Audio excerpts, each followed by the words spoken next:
Está no ar mais um Mensagem de Luz.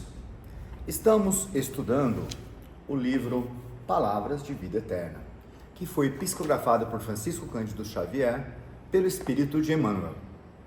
Eu sou Luiz Otávio, colaborador da Fraternidade Espírita Obreiros do Bem. Hoje, novamente aqui comigo está nossa querida Andréa. Tudo bom, Andréa? Tudo jóia, Luiz? Boa noite, amigos. Estamos aqui novamente para refletir um texto de Emmanuel, né?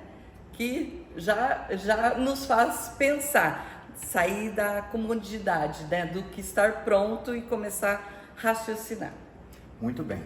Nós estamos no capítulo 14. Você poderia nos dizer qual o título deste capítulo e qual passagem bíblica ele se refere? Benignidade. Esse é o título. Esse é o título. E é em Paulo, Efésios 4:32. É uma frase atribuída a Paulo. Isso, ele mandou, né, essa carta para a igreja de Efésios. O que eu achei interessante é que essa carta passou em outras igrejas também, antes de chegar em Efésios, e todos naquela época iam transcrevendo a carta até chegar ao seu destino. Então sede uns para os outros benignos. Uns para com os outros. Sede um para com os outros benignos, compassivos, perdoando-vos uns aos outros, como também Deus em Cristo vos perdoou. É uma frase relativamente longa, não é? Acho que dá para a gente destrinchar bastante o que Paulo quis nos dizer. Tem vários pontos que a gente precisa refletir. Então, primeiro podemos tratar o que se trata, o que significa o termo benignidade. A qualidade de ser bom.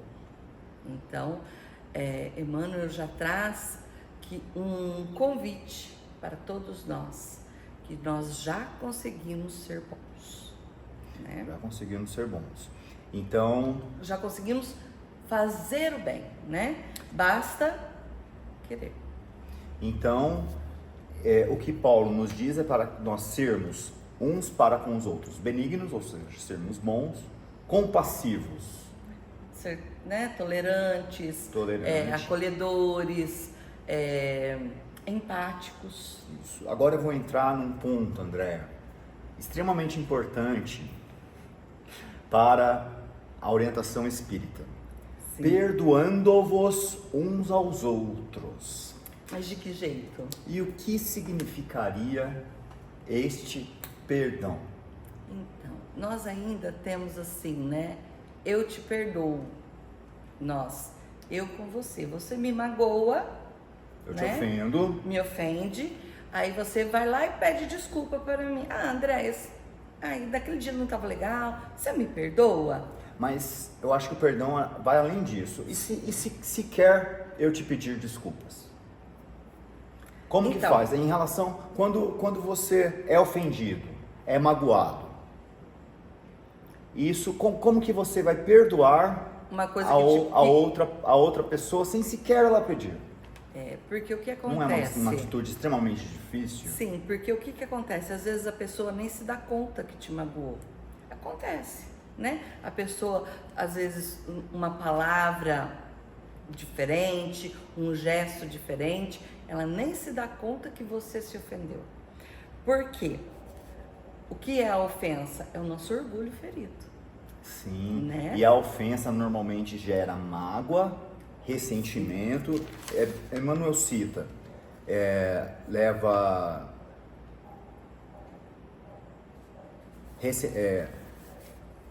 ressentimento, vingança, melindre e rancor. São coisas bem difíceis de ser lidado, né? Mas, Andréa, esses sentimentos, quem guarda? O ofensor ou o ofendido? O ofendido, né? E é uma coisa assim... Então, eu te ofendo e você nutre todos esses sentimentos negativos. Exato. Né? Você me faz mal e eu, em vez de soltar isso, me ofendeu, vamos seguir em frente. Não, eu fico remoendo a situação. Então, na verdade, nós podemos dizer que o ato de perdoar significa ato de se libertar, não é isso? Sim, porque o que acontece? A gente se torna escravo deste sentimento. E você tem razão. E quando nós nos libertamos, que nós perdoamos, aquilo não faz mais sentido, a gente se livra daquilo. E por outro lado, Haroldo diz isso. A pessoa que ofendeu, ela só se liberta depois de cumprida a lei de causa e efeito. Ela ainda está presa àquela situação porque ela ofendeu você. Este ato não vai ficar sem consequência. Ela vai ter que se dirimir em relação à lei divina. Sim. Mas você Não tem o precisa me dever vincular. de perdoar o ofensor e não guardar todos esses sentimentos negativos que nós citamos. Sim, porque ele fez um plantio e a colheita virá. Mas o ofensor não está vinculado a isso. Ele só se vincula, como você falou, se ele quiser. O não ofendido. É? O ofendido, isso. Ele só se vincula à situação, ao sentimento, se ele quiser. E uma coisa interessante de se notar é que a ofensa tem um começo, um meio e um fim. Eu te ofendi, tem um começo, meio e um fim. Agora, o ressentimento, o rancor, a vingança e a mágoa pode durar séculos e séculos, Pode. encarnações e Encarnações. A gente vê, né, espíritos desencarnam com aquele ódio e continuam. Por quê? A gente tem que ter ideia que não é porque desencarnou que a pessoa muda. Continua exatamente do mesmo jeito.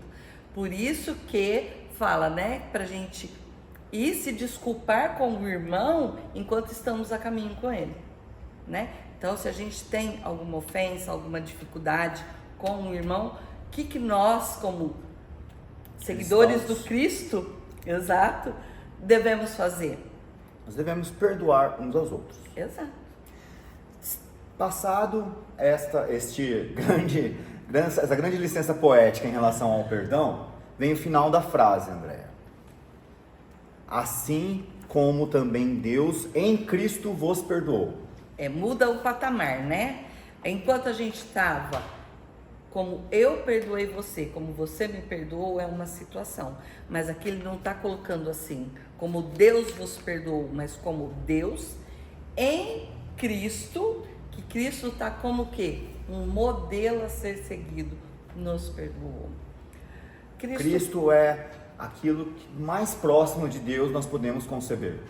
Ele está orbitando em torno dos pensamentos de Cristo, né? Ele está em total sintonia com as vibrações de Deus. Então, eles são praticamente um.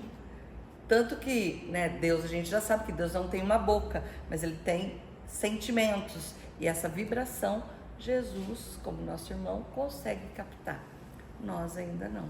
Então, ele muda esse nível, né? Então, Deus em Cristo vos perdoou. Cristo nem ofendido se sentia. Ele sequer se sentia ofendido, não é? Mas a humanidade o ofendeu em diversas oportunidades. Sim, ele só amou, ele só acolheu, ele só curou, e mesmo assim nós viramos as costas a ele. Uma semana antes cantava-se hosanas. Uma semana antes da crucificação. Cantava-se hosanas a ele, reconhecendo os bens que ele tinha praticado. E uma mudança de situação, eles estavam sendo crucificados. Então, né? Segundo Paulo, nós temos que ter este modelo também, né? Cristo é modelo em todas as situações, mas aqui nós estamos tratando de Cristo como o perdoador nosso. Então nós temos que ter este modelo, perdoar como Cristo nos perdoou, porque este é o exemplo de Deus. Sim, esse é o exemplo que nós temos, que veio e encarnou no nosso orbe terrestre, né? Nosso governador, o ser mais puro que pisou aqui, o nosso exemplo. Muito bem. Então, Andréa, Já partindo então para a nossa conclusão, eu gostaria que você lesse o último parágrafo deste capítulo, porque, como nós temos visto em todos os capítulos, Emmanuel, nos últimos parágrafos, ou no último parágrafo, conclui toda a análise que ele fez a respeito da frase que faz parte do capítulo. Sim. Então, segundo a advertência do apóstolo Paulo, usemos constante benignidade uns para com os outros, porque somente assim viveremos no clima de Jesus, que nos trouxe a vida, a ilimitada compaixão e o auxílio incessante da providência celestial. Então foi esse o perdão que Cristo nos deu, não é? Ilimitada compaixão e auxílio incessante da providência celestial. Exato. Por mais que ainda não fomos bons para com Ele como Ele foi bom para conosco, ainda assim Ele nos perdoou, né? Então, Andréia, sejamos benignos, tolerantes ou compassivos e que possamos perdoar uns aos outros, assim como Cristo nos perdoou. Exato. Este foi mais um Mensagens de Luz. Até a próxima semana.